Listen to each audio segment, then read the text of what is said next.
Welcome to the Passive Mobile Home Park Investing Podcast with your host, Andrew Keel. This is the podcast where you can get the education you need to invest 100% passively in the highly profitable niche of mobile home parks.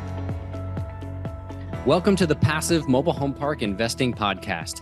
This is your host, Andrew Keel, and today we have a super special guest on the show, creator of the Best Ever Real Estate Show podcast and co-founder of Ashcroft Capital, Mr. Joe Fairless. Before we dive in, I want to cut a deal with you. If you get more than $500 worth of value out of this show, will you please head over to wherever you listen to your podcasts at and leave a review? It should take 10 seconds or less, and these keep me motivated to keep recording. All right, let's dive in. Joe Fairless is the co-founder of Ashcroft Capital with over $2.7 billion, with a B, of assets under management. He is also the author of the Best Ever Apartment Syndication Book, and Joe himself has completed over 120 limited partner investments. Joe, welcome to the show. Hey, I'm grateful to be here and looking forward to our conversation. Me as well, brother. Would you mind starting out by telling our listeners a little about your story and how you ultimately came to managing a real estate portfolio of over $2.7 billion? I started with a $30,000 salary and $15,000 in student loan debt. So I graduated from Texas Tech and moved straight to New York City. My job was a junior project manager at an advertising agency, and I was making $30,000. Every 2 weeks, I'd get a check for about $750. And needless to say, I wasn't able to save much, actually any. And in fact, I was negative out of the gate. But I climbed the corporate ladder relatively quickly, and I kept my living expenses pretty darn low, especially for New York City standards. 9 out of the 10 years, I had a roommate, and it was a roommate from Craigslist usually. So that's always interesting.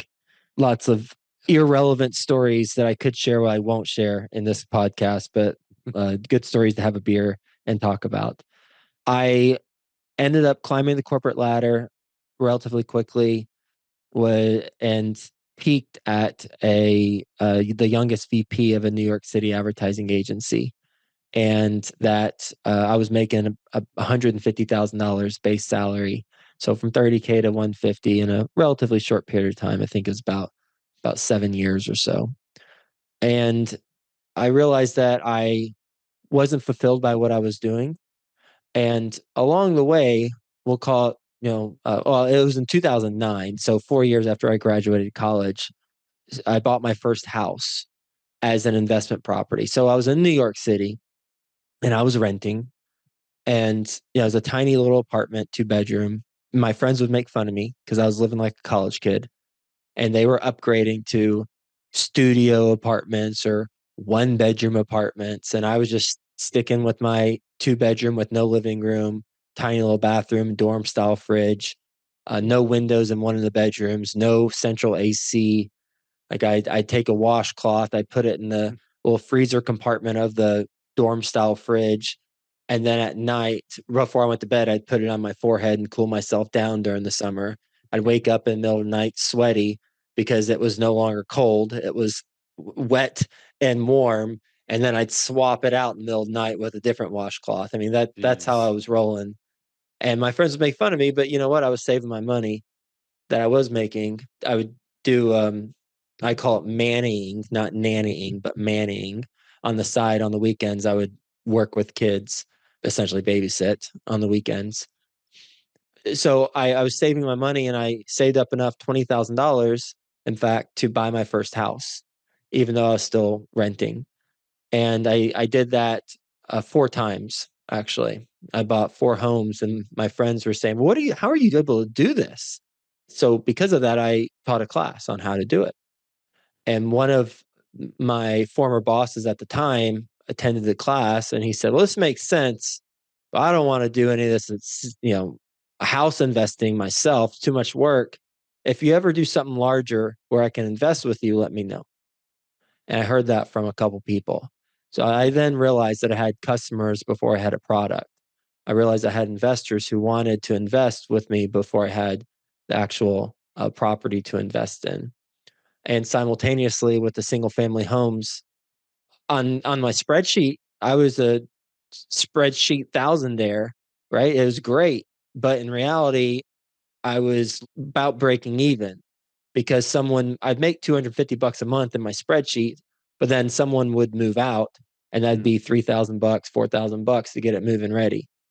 And I realized that I needed to do something that was a little more scalable for a significant monthly cash flow impact. And that's when I started looking at apartments. Wow. And what year did you start looking at apartments and end up doing your first deal? 2012 is when I really started studying, and summer of 2013 is when meaning me plus 12 investors plus a broker who put their commission into the deal, we did our first deal. Wow. That's fantastic. And now today in 2024, geez, a little over 10 years, in the billions of asset under management. That is just, quite the success story. So kudos to you. Let me ask you this, Joe. What do you think is the toughest hurdle that most people need to overcome in order to start passive investing in, CRE syndications? Like talking to that passive investor out there that maybe, is like you, had a W-2, has 20 to 100K saved up, is thinking about buying that single family rental, but maybe doesn't want to be a landlord. Like Mhm. what's that hurdle that they need to overcome to invest passively in a bigger deal?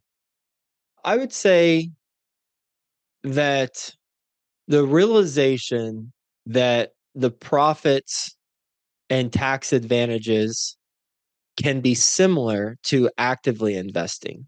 So passive investing profits and tax advantages can be similar to actively investing from a return standpoint. And there's no doubt that passive investing from a time standpoint is much more efficient than active investing. So if you have, generally speaking, if you have similar returns financially, but you have disproportionately better returns from a time standpoint, I think we got the winner. Now, passive investing isn't for everyone, and I am an active and passive investor. But if you're truly looking to build your own empire, then active investing is the way to go. It takes time and it takes more risk and it takes more resolve and entrepreneurial grit to do it, but it has the potential to make you a lot more money. However, generally you can make similar returns passively, but if you do really well actively, yeah, you can make a lot more. But if you look side by side, man, if you factor in the time, then passive is the way to go. And that's why I'm both. I have obviously a business. We buy value add apartment communities actively, but I'm also a passive investor in 123 deals right now. Wow, 123 passive investments. I mean, I have so many questions on that. Where do we even start? I mean, how do you track all of that? Would probably be my first question. In a spreadsheet I made, actually, the spreadsheet just shows. Well, that's how it started out. Now I've got a wealth management company that tracks it and sends me a quarterly report. But I didn't have them for until like a year and a half ago or 2 years ago, Wow. and it's pretty simple how I track it. I track the type of commercial real estate property type, apartments, mobile home, whatever, retail office. So I track that in one column. And then another column is who is the operator. And another column is what's the name of the property. And another column is how much did I invest. And another column is what's the pref. So really, I look at that as far as like what's just like the average annualized return that I can kind of conservatively expect. Hmm. The tricky part there is year 1 and 2, it's going to be lower in projects versus 3, 4, and 5, generally speaking. So I just for simplicity, I've got, I just put the pref in there just because I think it could about conservatively average to be that per year. And then I put who is the point person for K1s, so that my accountant or my right-hand person, my assistant, can go access that. Because that's the tricky part with all of it is the K1s, right? Like, it's across 56 different operators, 123 investments. So, K1 time is not a fun time for others who have to put that together on my team. Sure. Fortunately, I don't. And then I look at now I have a report, a much more sophisticated report that includes that, but it shows, okay, how much money did I get in from each deal each quarter? What operators are performing? Oh, one other thing in my spreadsheet is the market where the property is located. And so I can start seeing trends. Okay, well, these operators are paying, these operators are not. These markets are performing better than others. This property type, mobile home parks versus retail versus office, multifamily, etc. And one thing I found out is the property type isn't as relevant. The market is not as relevant. What's most relevant is the operator and the business plan that they have. It's not relevant for me, what I found from my experience. It's not relevant the size of the deal. If I invest $100,000, my 100,000 doesn't care if it's you know 20 20 20 unit apartment community, or has seven, a retail office center that's 200,000 square feet. Like, it doesn't care. It just cares about the returns.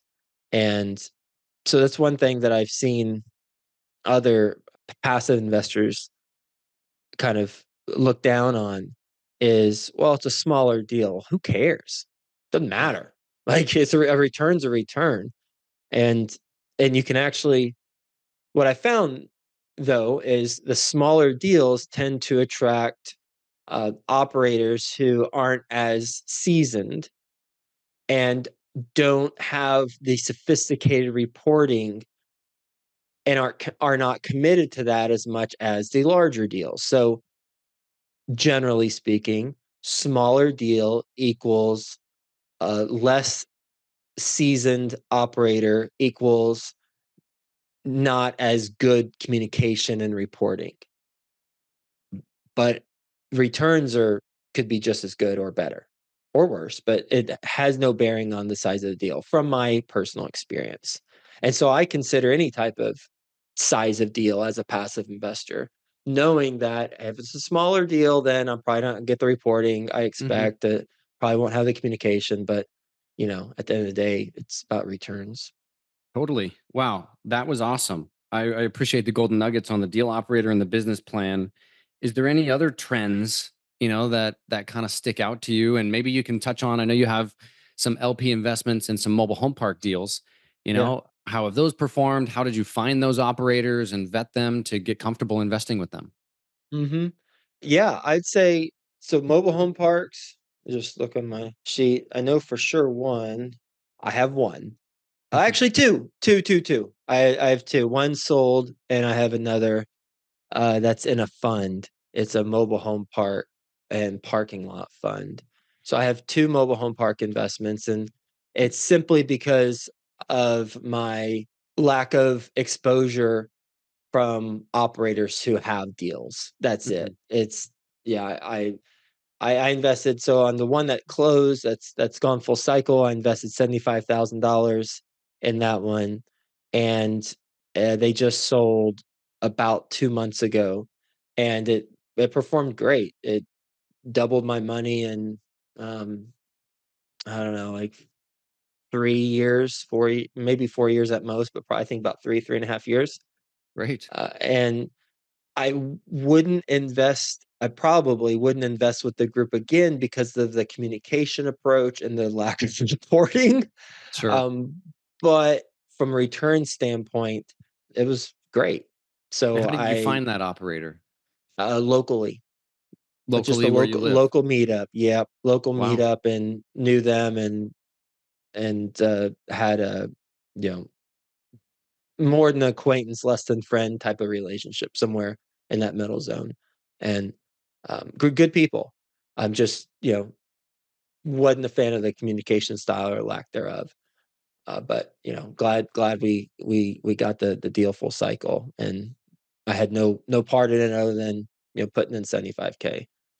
Very Um, cool. and then the other mobile home park fund is a fund, and couldn't tell you how that's doing. I haven't paid attention to it, but I'm getting distributions. That's great. That's awesome. Wow. Let me ask you this. What do you think are the most common mistakes that you see, passive investors make? I would say chasing returns and not putting enough emphasis on the business, the underlying asset, and the business model that's being deployed, and who is deploying it. There are, as I mentioned earlier with my single family homes on my spreadsheet, I was making $250 a month, but in reality, I was breaking even Mm. because of the move-in. And by the way, I sold those deals later for a profit, which is great, but the cash flow play wasn't there. And when we're presented deals as LPs, it can be incredibly enticing if we Mhm. see on paper 20% you return in 5 years or greater. And it very well might be conservatively underwritten, but it might not be. So it's my response. I'll speak for myself. It's my responsibility as an LP to understand what's the track record of the operator. And here's the thing, it's not about what did they buy it for and what did they sell it for. That's not the best indication of future success. And by the way, no track record is ever a guarantee of future success. My compliance department will be happy I said that on this interview. Mhm. Um, but what is a good measurement to look at is what was the NOI growth of the properties they exited from start to finish. Yes, the returns were great, but tell me about what was your average NOI growth and over what period of time? And then perhaps compare that to what are you projecting NOI growth to be on this subject property that I'm evaluating over what period of time? That is a more apples to apples approach that removes the variable of cap rate compression, and it isolates the variable of effective execution of a business plan. That's huge. Yeah. I think for anybody listening, that is golden because if we look at the last 10 years, it was hard to mess up, right? There was a lot of new syndicators out there doing deals and getting lucky, right? Because of cap rate compression. But now, the last few years, which is actually a good transition, are you guys doing deals now, Joe, like with Ashcroft, and how are they performing? How is your current deals performing? Because it's been tough even for us. We're a small boutique syndication firm, but it's tougher to find deals that pencil out when interest rates are, geez, for us from local banks are like 7.5 to 8.5%. But no, NOI growth is huge. What are you doing to the asset to really add value? But yeah, how's your current portfolio doing? And yeah, what are passive investors seeing right now in the marketplace? Operationally, yeah, operationally generally we're doing very well. Obviously there's a property or two that occupancy's in the high 80s, and we want it in the mid to low 90. Well, yeah, I'd say mid 90s.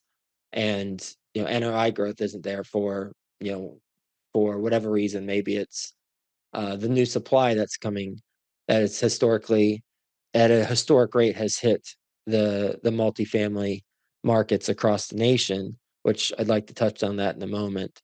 But I'll answer your question directly. So operationally, fine.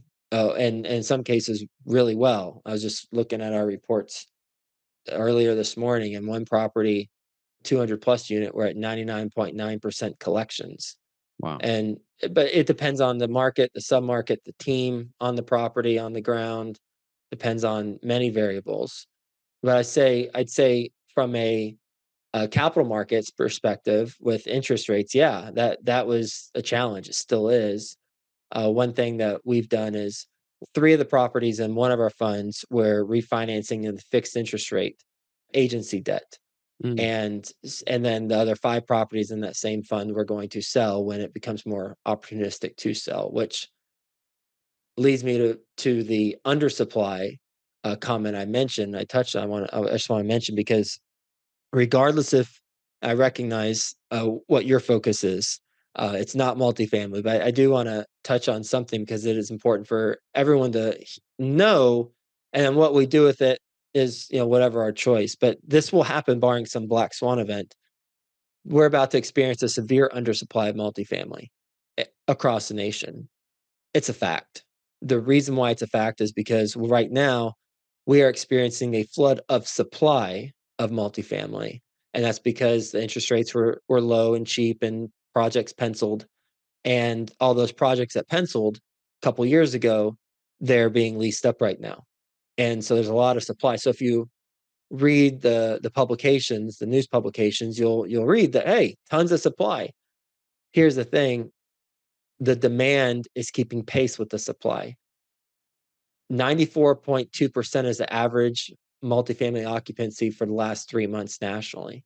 Obviously, it depends on the local market, but just to get an idea of the trend.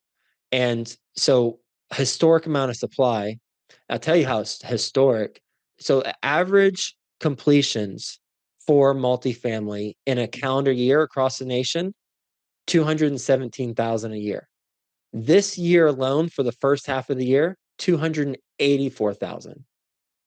Crazy. Yeah. First half It's of the year. it's about first half of the year, 284,000. Average for full calendar year, 217. But it's about to drop off a cliff because since the 1970s, has it not had? This is the greatest difference between supply and supply coming online and starts being started since the 1970s. It's just completely shifting from lots being built to basically nothing being built. And that demand is going to continue to increase because it's actually interesting. The households, and this will be relevant for everyone, mobile home included, that the average amount of people within a household on the new leases of apartments has dropped about 3%. And it's the lowest since 2016. And it's because our income is outpacing the expenses, generally speaking. You know, consumers are half of the consumers in the US with a credit card, they're still paying bills that on stuff they spent last summer. 47% of people with a credit card bill is still paying it off from stuff they spent last summer. So there's a lot of debt piling up, but even faster is the income that they're making. That's increasing even faster. And so, one, that's a perfect storm for man. If the music stops, that's not going anywhere, but those incomes are, that's going to be trouble. And your world's going to be even better with mobile home parks. And so will anyone who has a property to rent because they're not going to be buying. Yeah. And Can't afford it. and can't afford it. So what we're seeing now, you asked what we're seeing now. Well, we have a deal in Orlando that the absorption is outpacing the supply by 20%. So we're going to have 20% of people. It's about 1,600 projected units that are needed that won't be there in this submarket that we're buying in. Wow. It kind of goes back to 2008, the Great Recession, where, people just stopped building new supply, Yeah. right? Because everything happened. And then you stop building for 4 or 5 years, you forget that catches up to you, right? And I think we're still at a deficit in the millions of housing units needed. And yeah, I think right now with interest rates being where they're at and the oversupply kind of narrative, again, people are stopping on new projects. And so we'll get the ones that penciled out a couple of years ago to come online, but then the ones that are supposed to be starting right now and penciling out are not penciling out for 3 to 4 years from now. So That's an interesting point. Yeah, that I think will compound into something interesting. And furthermore, there's all this rent regulation, with rent control in some markets that are being talked about, which again is going to further cause an affordability issue. So Yeah. that's where mobile home parks kind of come in, but it's definitely, its own bucket, right? Compared to multifamily, it's a very affordable product, but it can be management intensive, in some of these projects. So you just need, like you said earlier, a good operator that has a good management company to stay on that stuff. Let's pivot here real quickly and talk about the next 12 to 24 months. The Fed has hinted at lowering rates, but obviously who knows what's going to happen. But what would you say if you had a crystal ball, Joe? What's going to happen the next 12 to 24 months in the commercial real estate market? Well, I know what's going to happen with multifamily. I mentioned it, and we're about to experience a severe undersupply of multifamily in about 12 months. Hmm. You'll see headlines completely do a 180 from tons of supply to holy cow. There's not nearly enough, and there's going to be even more of a housing crisis. And as a multifamily owner, as a mobile home park owner, if you have assets, you're going to be doing well, because those assets, what happens when there's more demand than supply, and you own the thing that's in demand, right? Yeah. If value goes up. So that's what will happen with multifamily and supply. Who the hell knows what's going to happen with interest rates? I mean, I'm not going to claim that I have an idea. Obviously, I've read what most of us have read, 90% or so chance they'll make the cut in September. As of this recording, who knows as of tomorrow or Yeah. the next day. So I'm tired of like looking at what they're projecting, especially since at the beginning of this year, there were supposed to be 4 or so rate cuts, and now there might be 1, maybe 2, maybe 0, who knows? Yeah. But I can tell you that from a fundamental standpoint, if you have restricted supply and you have increased demand, you're going to be in a good spot. And that's why we're buying this property in Orlando. And that's why we're going to continue to be opportunistic with our deals. But the challenge is that other operators know that this is about to happen. Therefore, there's not a lot of deals for multifamily in particular. And we're fortunate because we have a relationship with the seller. I know them, and they need to sell because of some loan maturity things, and so we're fortunate to be able to buy this at the basis that we're buying it. That's great.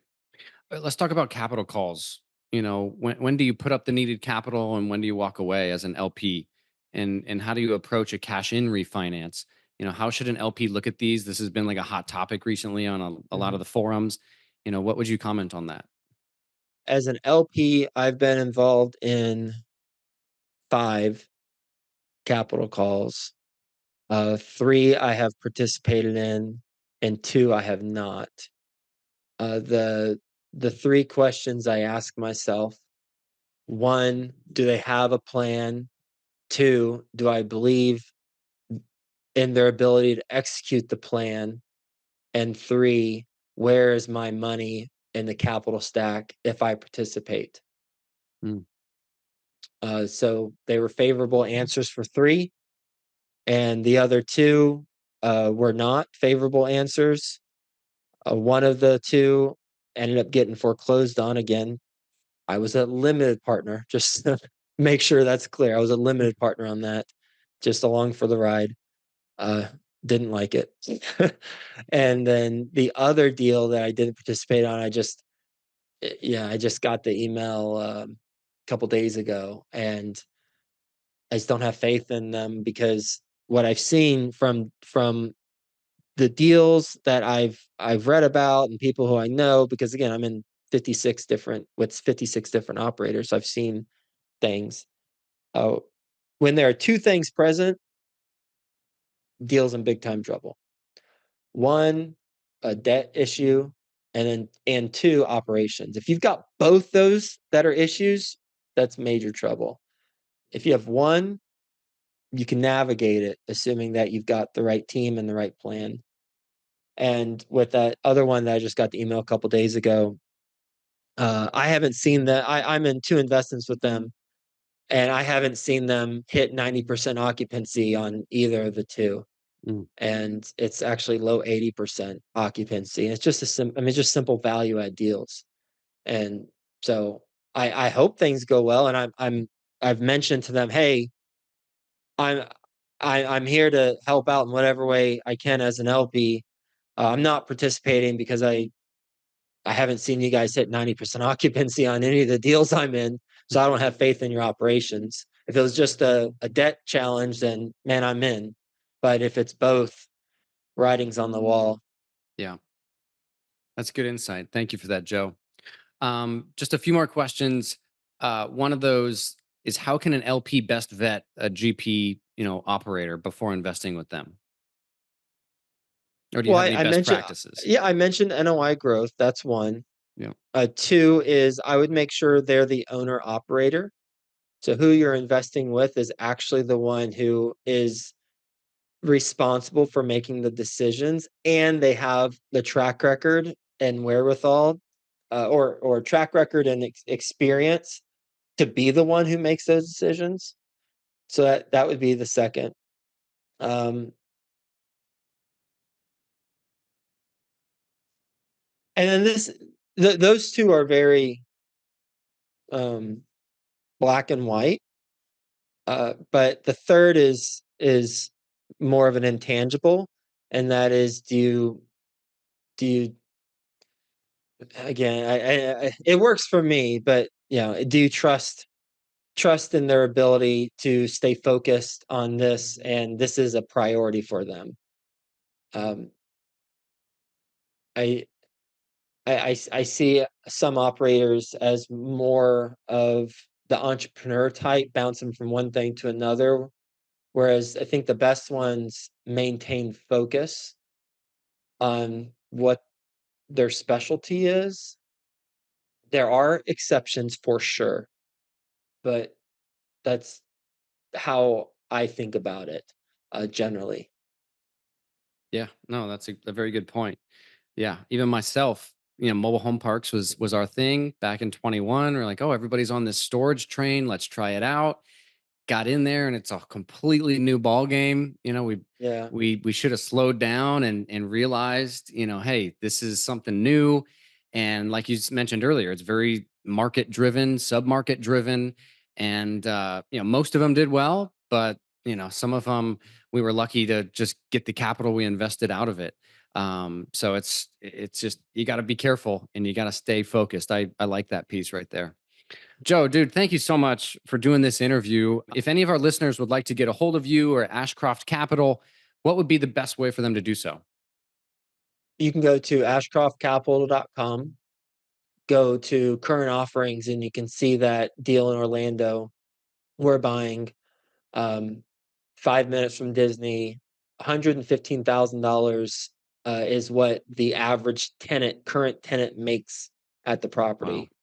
2021 construction, and it's a value add deal, believe it or not, because the current owner's been competing with 3 different properties that have been doing a lease up, like we were talking about earlier. Well, those lease ups are almost completed, and so now we can do the value add where we raise the rent to the market level without needing to do the actual construction and having the risks associated to the construction part. Mhm. So we're excited about that deal. That's how you can get to it. AshcroftCapital.com, current offerings. Awesome. Well, thank you for that. And before we sign off, what's one last bit of important advice you would give an interested passive investor, LP, before we sign off? Mhm. Um, I would say, what is that Gandhi quote? Something about learn like you'll live forever. Mm, Yeah, learn like you'll live forever. Just keep listening to your podcast, Andrew, and keep soaking up the info from other people who are doing what you're doing, and learning from their experiences and sharing your experiences. awesome. Great advice, Joe. Well, thank you so much for coming on the show. All right, thanks everyone. That's it for today, folks. Reminder, please leave us a review if you got value out of this show. Thank you so much for tuning in. Would you like to see mobile home park value add projects in progress? If so, follow us on Instagram at Passive MHP Investing for photos and awesome videos from our recent mobile home park acquisitions. Once again, that's at Passive MHP Investing on Instagram. See you there.